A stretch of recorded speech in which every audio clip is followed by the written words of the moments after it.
Clara Hayes walked into the restaurant with unwashed hair, no makeup, and a sweater 2 sizes too big. She had done it on purpose. The man across the table was looking for someone stable and serious, which meant he wanted a woman who had her life together, and Clara had spent 3 minutes making sure she looked like she didn't. Her plan was simple. Look, terrible, survive dinner, go home alone. But when Julian Carter looked up and saw her, he didn't flinch. He smiled like she was exactly what he'd been waiting to see. The restaurant Julian had chosen was the kind of place Clara would have loved 3 years ago. Warm lighting, brick walls, the smell of wood smoke and old timber. The kind of place where architects noticed the ceiling joists and the original transom windows above the door. She noticed all of it. She just made sure her face said she didn't. She dropped into the chair across from him before he could stand to greet her, which was deliberate. She had rehearsed it. No ceremony. No softness. The sweater she wore was oatmeal-colored and enormous, the kind that belonged to a weekend with nowhere to be, and her hair was pulled back in a knot she hadn't bothered to smooth. She had looked in the mirror before leaving her apartment and thought, good enough. Good enough to be forgettable. Julian Carter was already seated when she arrived. He was taller than she expected, she could tell even from across the table, with dark hair and the kind of face that looked like it had been through something and come out the other side still standing. He was dressed simply. No watch she could see, no visible performance. And when she sat down without preamble, he didn't blink. He just nodded like her arrival made perfect sense. "Clara," he said. Not a question. Just confirmation. "That's me," she said flatly and reached for the water glass. She had been on 3 blind dates in the 2 years since everything fell apart. The first man had spent 40 minutes talking about his ex-wife. The second had looked at her across the table with an expression she recognized immediately, the kind that meant he was already revising his expectations downward. The third had checked his phone 7 times before the appetizers arrived. Each of those dinners had ended the same way, a polite goodbye in the cold outside, and then the long walk home, where she felt absolutely nothing, which was exactly what she had been aiming for. Tonight she had planned to aim lower. If she came in looking like someone who had already given up, the work would be done for her. What she had not planned for was Julian Carter looking at her like she was the most interesting thing in the room. He didn't compliment her. He didn't make small talk about the weather or ask where she was from. He looked at the menu for a moment, set it down, and said, "The friend who set this up told me you're an architect. What do you actually build?" Clara had expected the standard opener. Career as icebreaker resume swap disguised as conversation. She had a version of herself ready for it. Clipped answers, minimal detail, the professional summary that revealed nothing personal. But the way he asked it wasn't polished. It was direct, almost blunt, like he genuinely wanted to know and had no interest in performing curiosity he didn't feel. "Right now, nothing," she said. "I'm doing preservation work, older buildings, mostly buildings that other firms have already written off." Julian leaned back slightly, not in disengagement, but in the way a person does when they're actually thinking about what you said instead of waiting for their turn to speak. Written off meaning what's structurally unsound or just not profitable, both usually, but mostly the second. Clara set her own menu down. A building can be in perfect structural shape and still get demolished because someone ran the numbers and decided a glass tower makes more sense on the same lot. The history doesn't factor into the math. "And you factor it in," he said. "I try to." She caught herself that answer had been honest. She had meant to give him something blander. She reached for her water again, recalibrating. But Julian wasn't done. He asked about the last project she'd worked on, and without quite meaning to, Clara found herself describing a 1920s library branch in the East Village that had been gutted and left empty for 11 years. Its original terrazzo floors still intact under a layer of plywood that a previous tenant had nailed down and abandoned. She told him how she had spent 2 weeks just documenting the building before touching anything, photographing every inch of plaster, mapping every crack, trying to understand what the original architect had intended before she decided what to keep and what to let go. Julian listened with the kind of attention that didn't feel performed. He didn't interrupt. He didn't redirect toward himself. He just listened, and when she finished, he said, "That sounds like the opposite of most people's instinct. Most people assume the new thing is automatically better." "Most people are wrong about that," Clara said. He smiled. Not a polished smile, a real one, the kind that reached the corners of his eyes and made him look briefly younger than he was. And Clara felt something shift in her chest that she immediately distrusted. She had been doing so well. The woman Clara had been before was someone she thought about less now, but not never. She had been someone who stayed late at the office, not because she had to, but because she wanted to, because the work was good, and the work mattered, and she was building something that felt like a future. She had been someone with an actual skincare routine and a standing Sunday brunch reservation, and a fiancé who wore his ambition like a cologne and told her she was the best thing that had happened to him, right up until she found out she wasn't the only thing. Marcus had been her colleague first, then her partner, then the man who leveraged their shared project files to impress a client. She had spent 14 months cultivating a client who then offered him a position at the firm where they both worked, which created a conflict of interest that the senior partners resolved by asking Clara to step down. The official language had been graceful and procedural. The outcome had been complete. She lost the job. She lost the engagement. She lost the version of herself that had believed working harder and caring more was always enough. For a while after she told herself she was fine, she sublet a smaller apartment in Brooklyn. She freelanced. She took the preservation work because nobody else wanted it, and because caring about dying buildings felt more manageable than caring about anything that could choose to leave. She stopped wearing the things she used to wear. She stopped returning calls that felt like effort. She built a life that was narrow enough to be safe, and she told herself, narrow was the same as stable. The blind date had been her friend Dana's idea.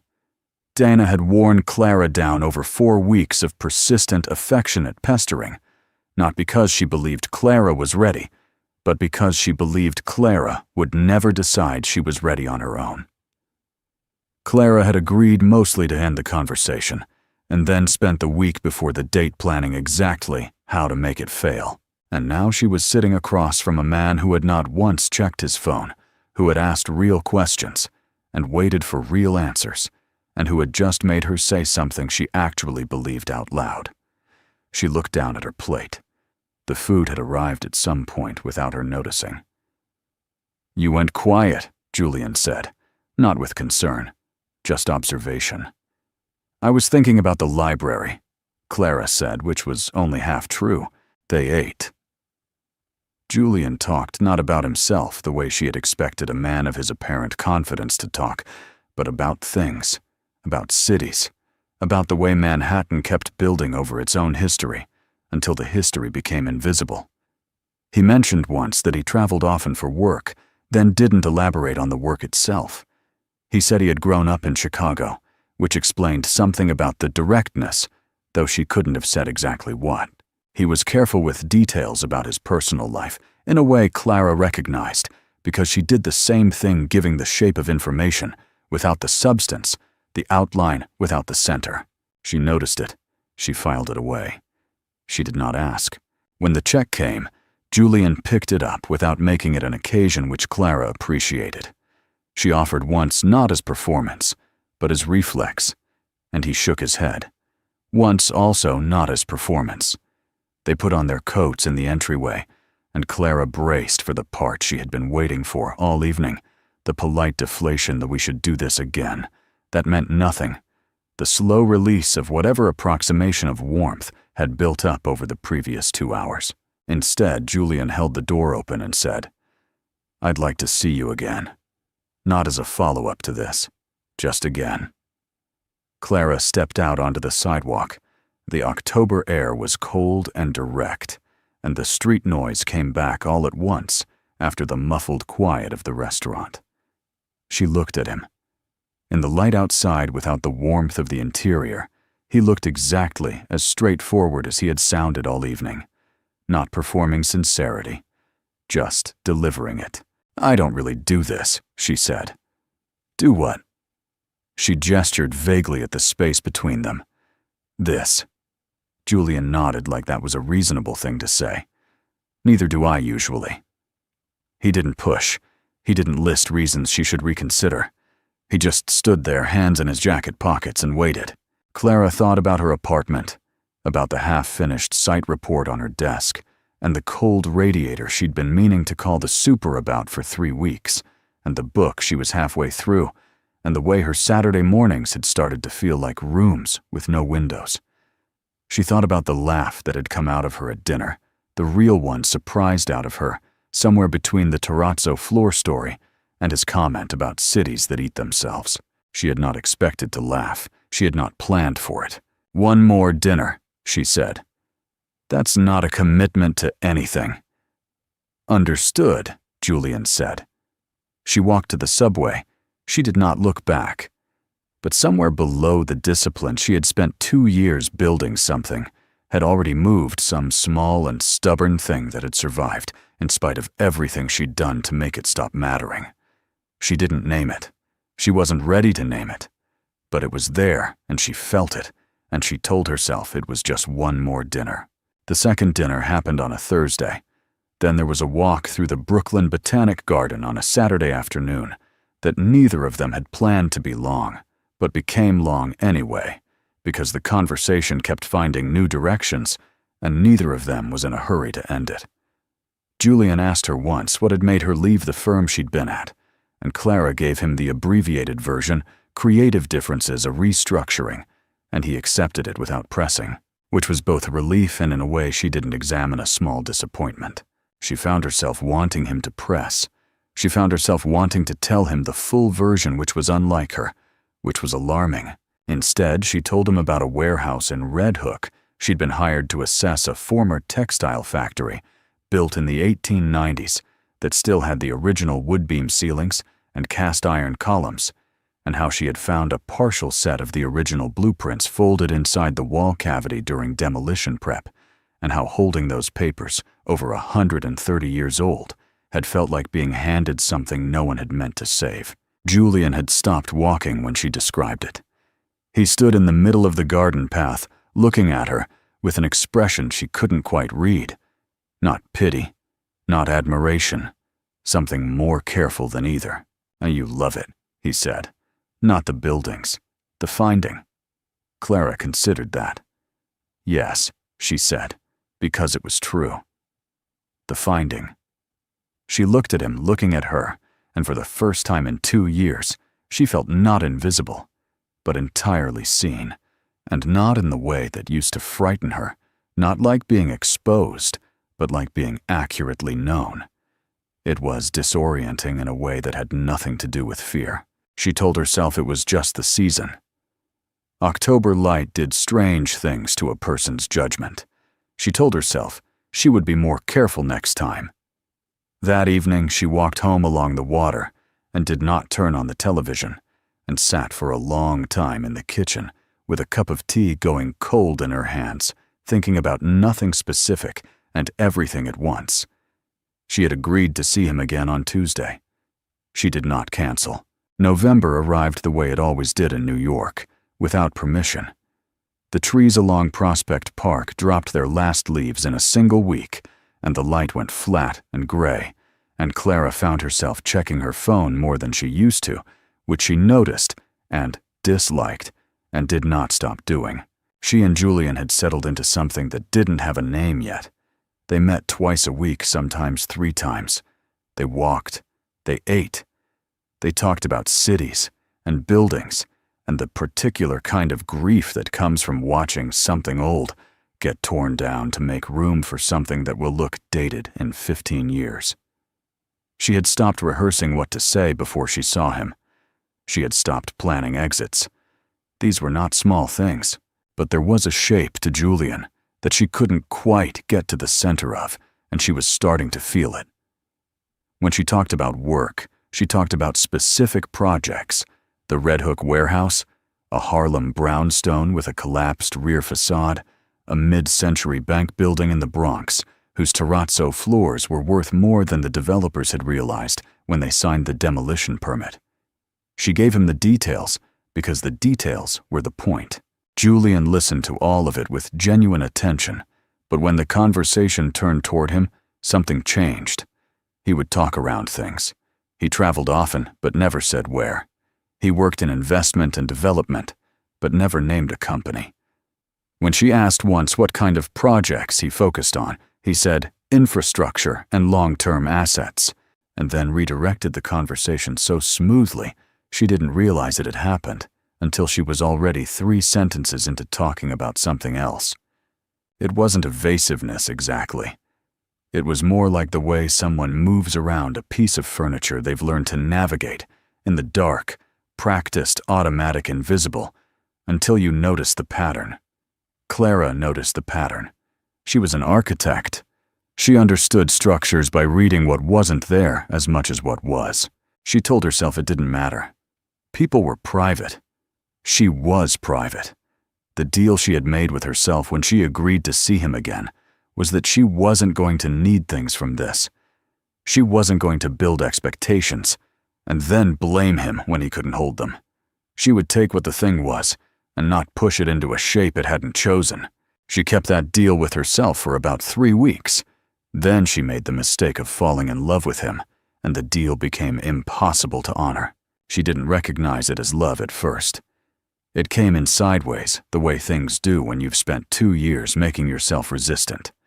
It was in the way she would think of something during the day and immediately want to tell him. It was in the way his voice had become familiar enough that silence felt like the wrong frequency when he wasn't there. It was in the way she had started, without consciously deciding to pulling her hair out of the knot occasionally, before she met him, not putting on makeup, not performing anything, just less deliberately undone than before. It was a small thing. She noticed it with something close to alarm, and then she found out who he was. It happened the way most things she hadn't prepared for happened accidentally in an ordinary moment.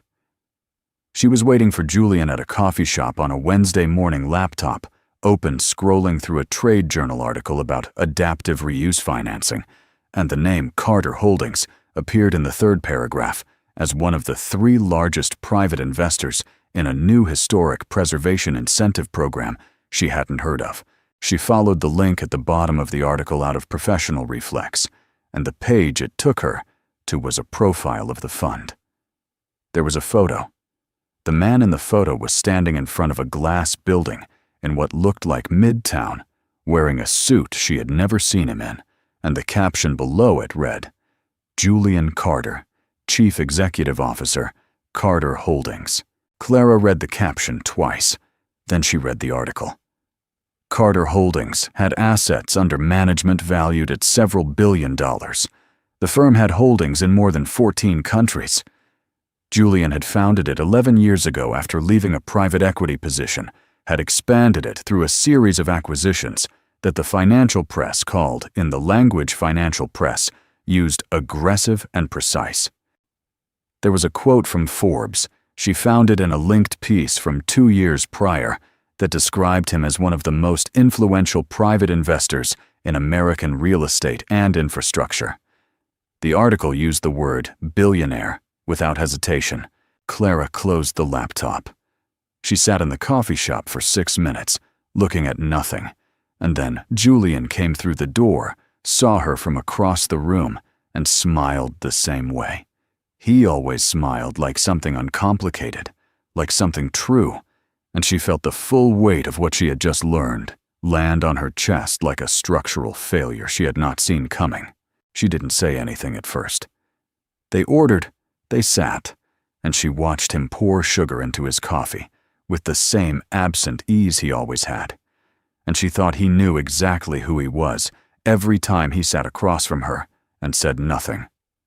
"Carter Holdings," she said, Julian set the spoon down. He didn't pretend not to understand. He just looked at her with an expression that was already somewhere past surprise, like he had always known this moment was coming and had not figured out how to prevent it. "Yes," he said. "You're the CEO." She kept her voice flat. It was not difficult. She had had practice. "I am," Julian said. "I should have told you earlier. I know that." Clara looked at her coffee. The simple explanation was the obvious one. She should be flattered or reassured or something.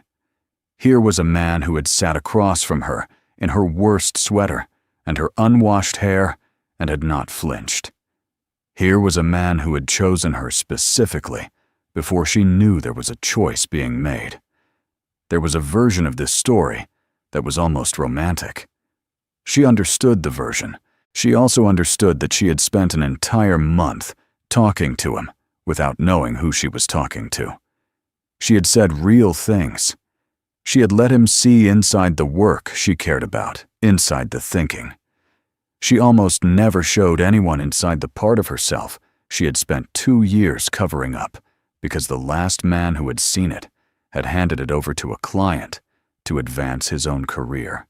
She had opened slowly and carefully, the way a building is unsealed when you don't yet know what's inside, and the whole time Julian had been standing there holding information he had chosen to withhold. "You were testing me," she said. It wasn't quite a question. Julian shook his head.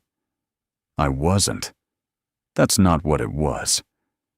He kept his hands on the table and didn't reach for her, which she respected and hated in equal measure. "I was tired of people knowing that first, before they knew anything else, before they knew what I thought about anything or what I found worth paying attention to, or whether I was worth spending an evening with." Every relationship I'd been in for the past 5 years had started with the same dynamic, and I knew the dynamic was wrong, and I didn't know how to fix it, except to remove the information that caused it. "So you lied," Clara said. "I withheld," he said. "I know that's not better." Clara looked at him. He looked back, and she thought about the month they had spent together, the real questions he had asked, the real listening he had done, the way she had talked about finding those blueprints inside the wall of the Red Hook warehouse, and he had stopped walking to look at her because she had said something true. None of that had been false. She knew it hadn't been false. That was exactly the problem. She picked up her coffee, stood up, and put on her coat. "I need some time," she said, and walked out. She did not answer his calls for 10 days. She told herself she was protecting herself, which was true. She also told herself she was angry, which was true. She told herself his deception was unforgivable, which was the part she couldn't make stick. Because the more she turned it over, the more she kept arriving at the same uncomfortable place, a place where she was not entirely on solid ground herself. Clara had shown up to the first dinner, looking the way she had looked on purpose.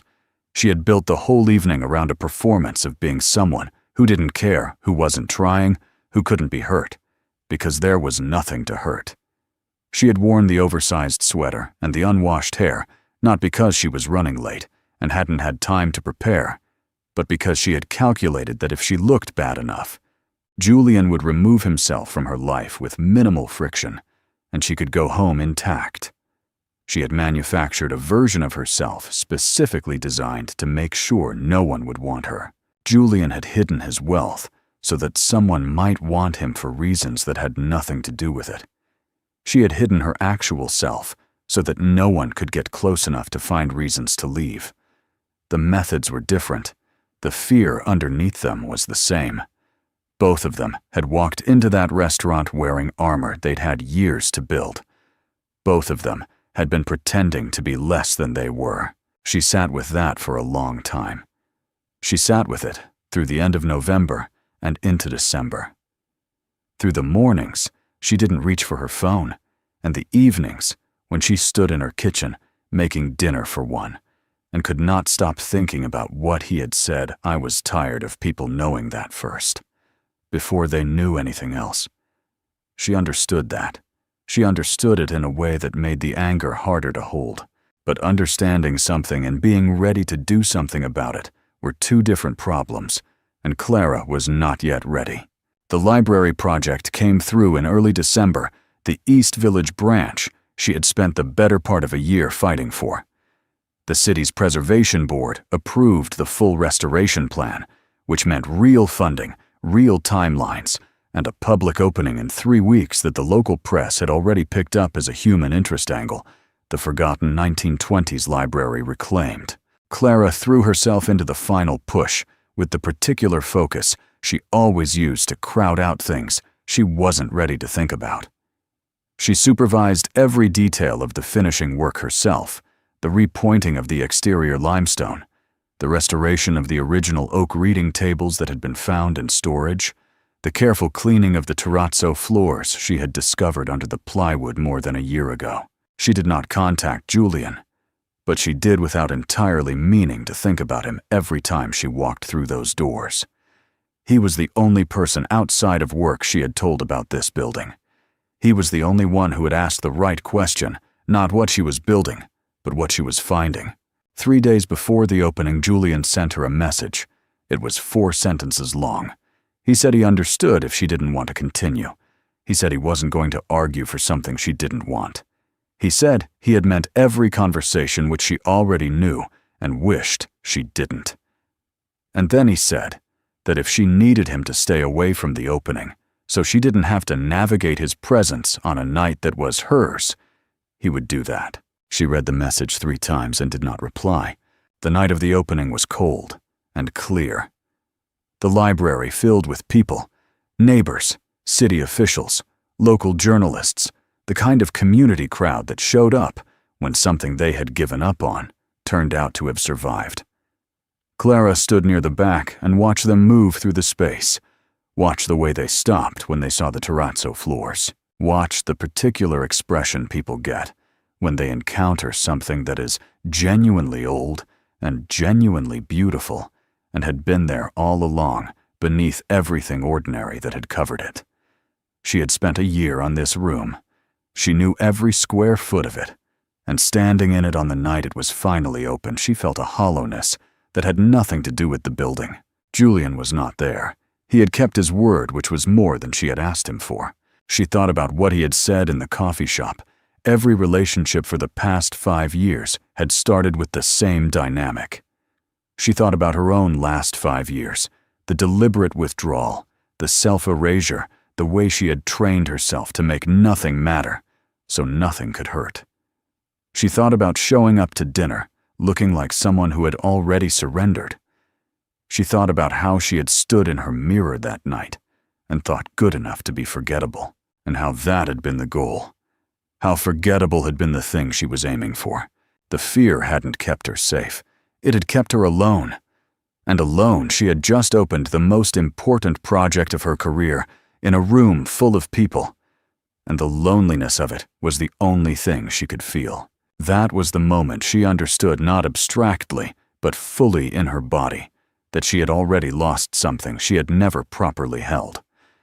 And that the reason she had never properly held it was the same reason Julian had hidden his name, because being known is the one thing that cannot be undone.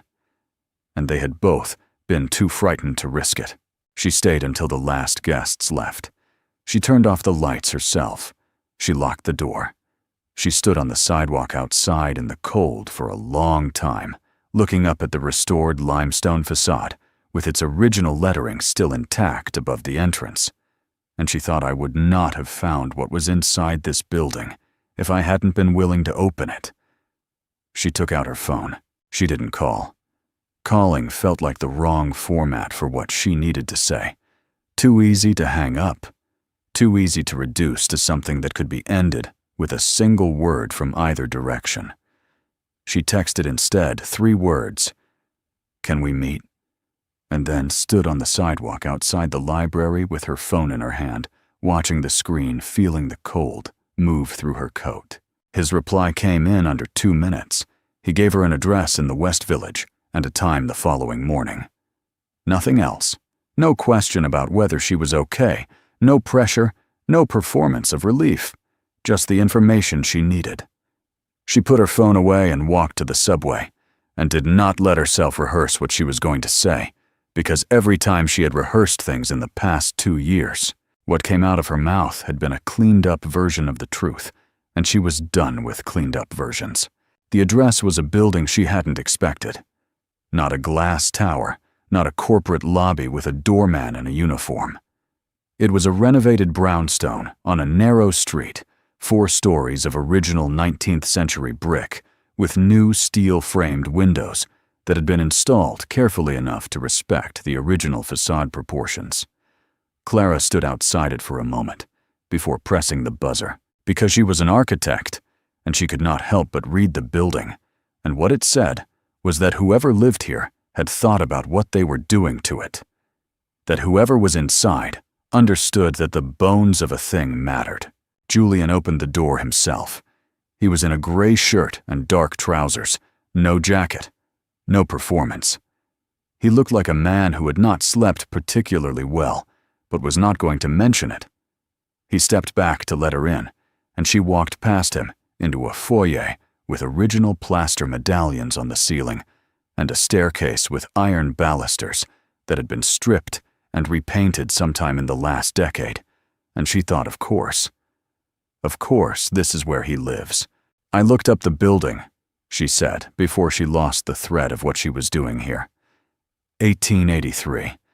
It was a single-family residence until the 1940s, then split into apartments, then vacant for 6 years, before whoever bought it restored it. I bought it, Julian said, 12 years ago. It took 3 years to get it back to what it should have been. Clara turned to look at him. That was the longest he had ever voluntarily said about anything he owned. He was watching her with the same careful attention he had always had, the kind that didn't push but didn't retreat either. And she thought, this is the whole problem and the whole point. He had always been exactly this. She had just been too defended to let it mean anything.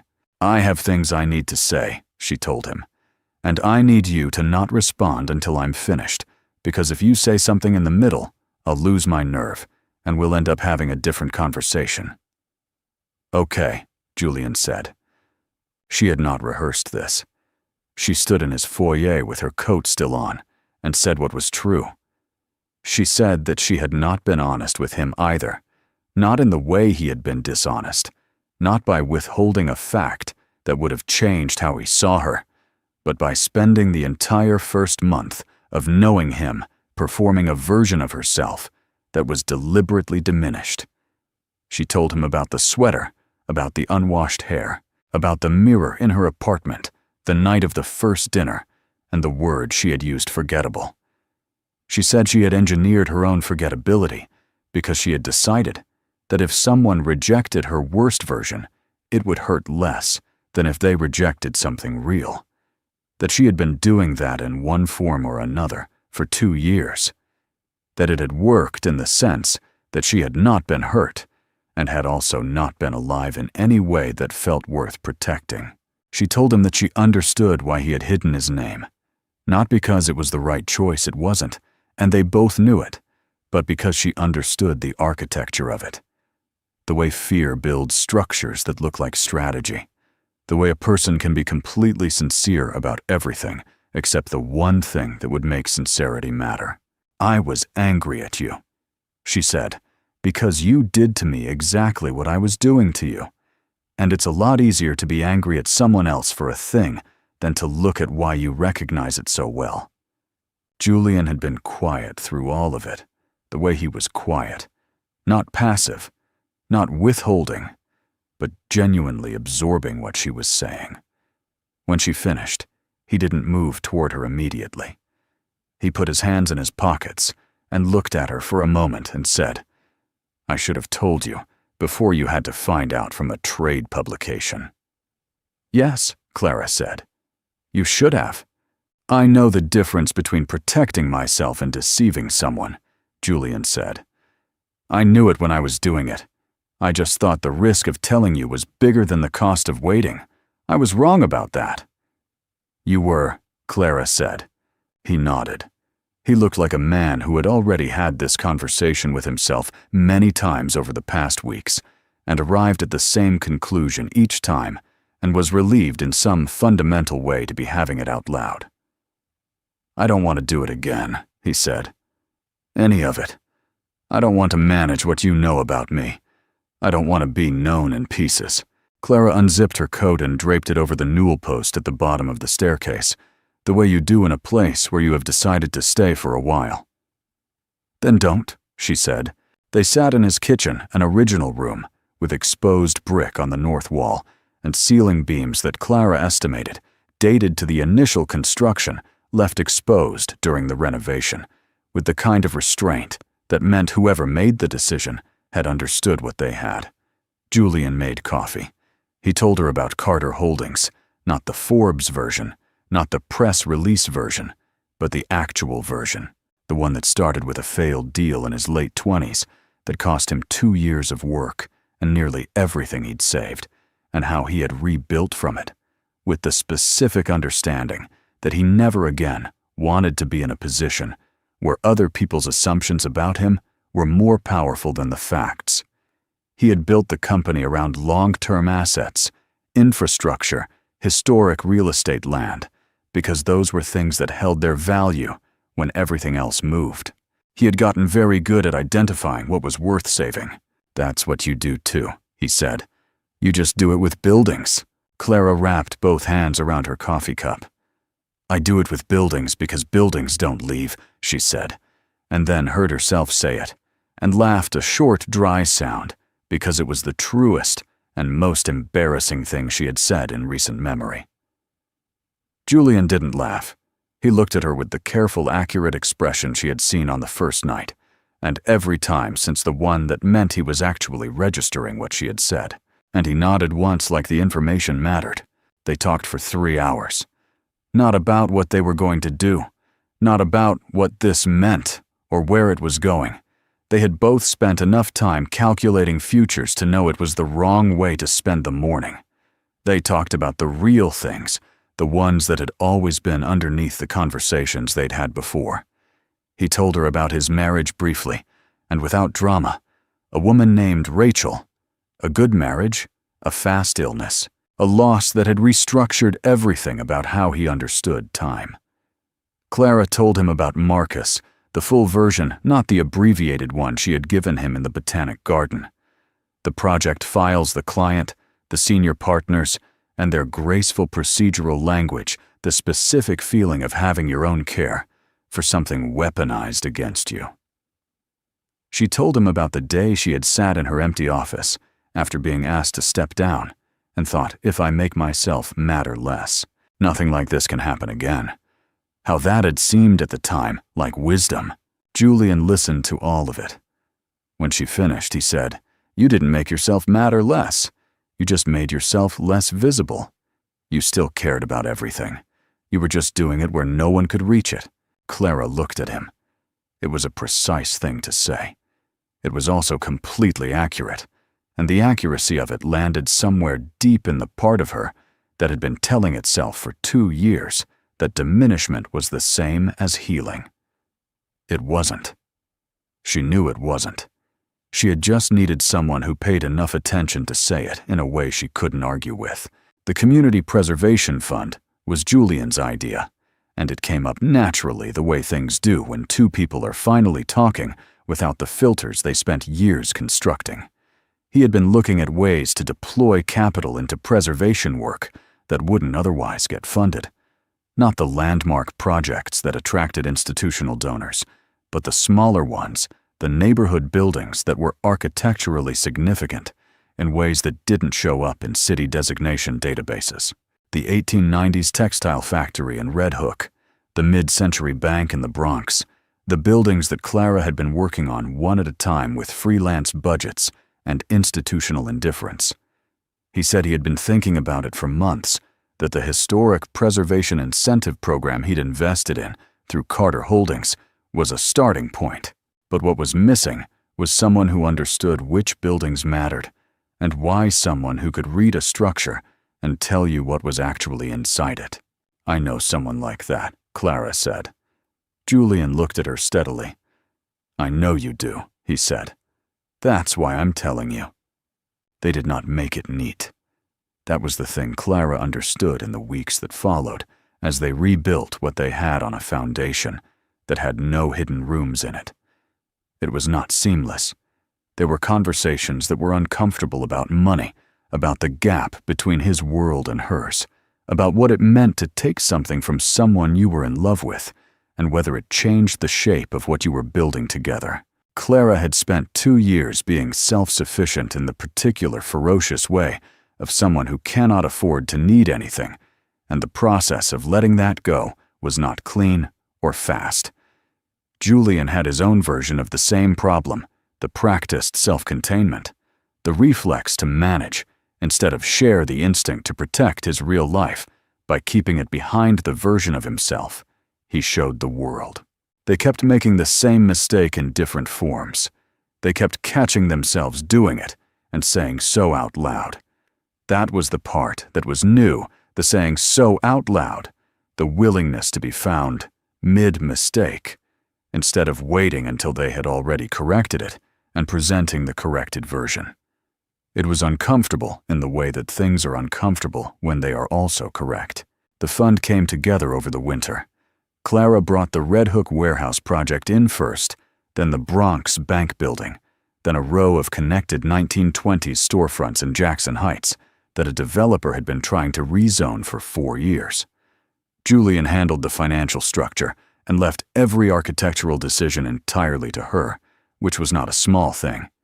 It required him to trust her judgment in a domain where he had real knowledge and real opinions, and he did it without performing restraint. He genuinely stepped back. She noticed it and did not take it for granted. By the time spring arrived, the fund had its first 3 projects under contract, and a name the Foundational Trust. Clara had suggested something more official sounding. Julian had said the simpler the name, the longer it lasts, and he was right. And she told him so. They got married on a Saturday in April in the restored reading room of the East Village Library, because it was the only space that made sense. The terrazzo floors caught the morning light, the way terrazzo always does, practically and beautifully without trying. There was no wedding party, no formal reception line, no architecture of ceremony designed to impress people who were already there. Just their friends, the room, and the 2 of them standing in the middle of something that had been worth saving. Clara wore a dress she had chosen because she liked it. Clean lines the color of old linen, the kind of thing she would have worn 3 years ago before she decided that wanting to be seen was the same as asking to be hurt. Her hair was down. She had put on exactly as much as she wanted and nothing additional. Standing at the front of the room while the people she loved filled the chairs behind her, she did not feel exposed the way she had spent 2 years dreading. She felt, for the first time in longer than she could accurately measure like herself, not a reduced version, not a defended one. Just Clara standing in a building she had helped restore next to a man who had first looked at her in a terrible sweater with unwashed hair and thought, there she is. Julian took her hand when she reached him, and she let him, and that was the whole of it, the simplest version of what they had spent months working toward. Not the money, not the fund, not the brownstone with its restored iron balusters and 19th century brick, not the Forbes profile or the public opening or the architectural press that had picked up the library story and run it under a headline about reclaiming what gets left behind. None of that was the point. The point was that Julian Carter had walked into a blind date looking for something real and found a woman who was trying so hard not to be found. And Clara Hayes had walked into the same room trying to be forgettable and had been seen clearly and accurately by the one person she had not prepared herself for. 2 people who had used different kinds of armor to protect themselves from the same fear, that if someone saw all of them, really, all of them, it would not be enough. It turned out the armor was the problem. It turned out that what they were afraid of being seen was exactly the part worth seeing. She had spent a year restoring a building that everyone had given up on. She had pulled back the plywood and found the terrazzo floor still intact, underneath exactly what they had always been waiting for someone willing to look. She understood, standing in that room on that morning, that people were not so different from the structures they built, layered over time, sometimes damaged, sometimes left empty for years, in ways that looked like loss. But not beyond restoration. Never, if you were willing to do the work beyond restoration.